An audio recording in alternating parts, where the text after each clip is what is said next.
Converting Excel to PDF will ensure that your document can be viewed with the original layout and formatting on any device. In this video, you'll learn how to convert Excel sheets to high-quality PDF documents. Let's get started.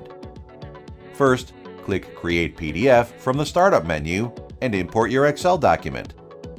pdfelement will then automatically create a PDF for you. Now, let's go to the File menu and choose Save to output the PDF file.